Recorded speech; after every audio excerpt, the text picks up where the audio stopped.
Hello বন্ধুরা, career space YouTube চ্যানেলে আপনাদের সকলকে স্বাগত জানাই। আশা করি আপনারা সবাই ভালো আছেন। আজকে এই মুহূর্তে শিক্ষক নিয়োগ সংক্রান্ত যে সবচেয়ে গুরুত্বপূর্ণ আপডেট উঠে এসেছে, বিস্তারিত সেই সম্পর্কে আলোচনা করব। তাই ভিডিওটি অবশ্যই শেষ পর্যন্ত দেখবেন নিয়োগ সংক্রান্ত অনেক নতুন নতুন আপডেট পাওয়ার জন্য। বন্ধুরা, শিক্ষা সংক্রান্ত ও চাকরি সংক্রান্ত সমস্ত রকমের লেটেস্ট আপডেট আপনারা এই চ্যানেলে পাবেন।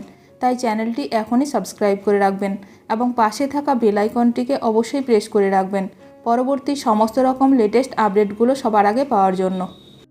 তবে কি ফের প্রাথমিক শিক্ষক নিয়োগে জটিলতা? গৌতম পাল যা জানালেন। এর আগে বলা হয়েছিল ডিসেম্বরের মধ্যেই রাজ্য প্রাথমিক শিক্ষক নিয়োগের বিজ্ঞপ্তি প্রকাশ করা হবে, তবে সেটা হয়নি। জানুয়ারি মাস পার হয়ে ফেব্রুয়ারি মাস চললেও নিয়োগ বিজ্ঞপ্তি প্রকাশ করতে পারেনি পশ্চিমবঙ্গ প্রাথমিক শিক্ষা পর্ষদ। আসলে প্রাথমিক শিক্ষক নিয়োগে জটিলতা দেখা যাচ্ছে।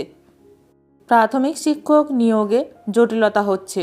সুপ্রিম কোর্টে ওবিসি বা অনগ্রসর শ্রেণী সংক্রান্ত মামলাটি এই মুহূর্তে বিচারাধীন থাকার ফলে রাজ্যের বিদ্যালয় শিক্ষা দপ্তর থেকে ওবিসি সংক্রান্ত শূন্যপদ পাওয়া যাচ্ছে না। সেই কারণে নিয়োগ সংক্রান্ত কোনো বিজ্ঞপ্তি প্রকাশ করতে পারছে না প্রাথমিক শিক্ষা পর্ষদ, এমনটাই জানাচ্ছে পর্ষদ আরও জানিয়েছে, সংশ্লিষ্ট দপ্তর থেকে শূন্যপদের সংখ্যা পাওয়া গেলে নিয়োগ সংক্রান্ত বিজ্ঞপ্তি প্রকাশিত হবে। মঙ্গলবার প্রাথমিক শিক্ষা সংসদের সচিব বিষয়টি জানিয়েছেন। অর্থাৎ বলাই যায় চাকরি প্রার্থীদের অপেক্ষার প্রহর আরও বাড়তে চলেছে। প্রাথমিক শিক্ষা পর্ষদ সভাপতি গৌতম পাল মন্তব্য করেছেন, টেট এবং নিয়োগ প্রক্রিয়া দুটো কিন্তু এক নয়। টেট একটি নিয়োগের সূচক মাত্র। তিনি টেট পাস করেছেন মানেই এই নয় যে তিনি চাকরি পাওয়ার যোগ্য। তাকে কিন্তু নিয়োগ প্রক্রিয়ার পদ্ধতিতে যে সমস্ত সূচক আছে সেই সূচকগুলিকে তাকে অংশগ্রহণ করতে পারে। তার ভিত্তিতে মেধা তালিকা তৈরি হবে এবং তার নিয়োগপত্র হবে মেধা তালিকার ওপর ভিত্তি করে।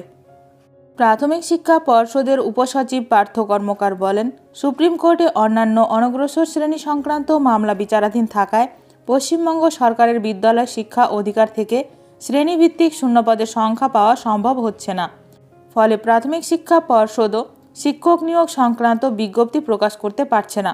সংশ্লিষ্ট দপ্তর থেকে শূন্যপদের সংখ্যা পাওয়া গেলেই নিয়োগ সংক্রান্ত বিজ্ঞপ্তি যথাসময়ে প্রকাশিত হবে।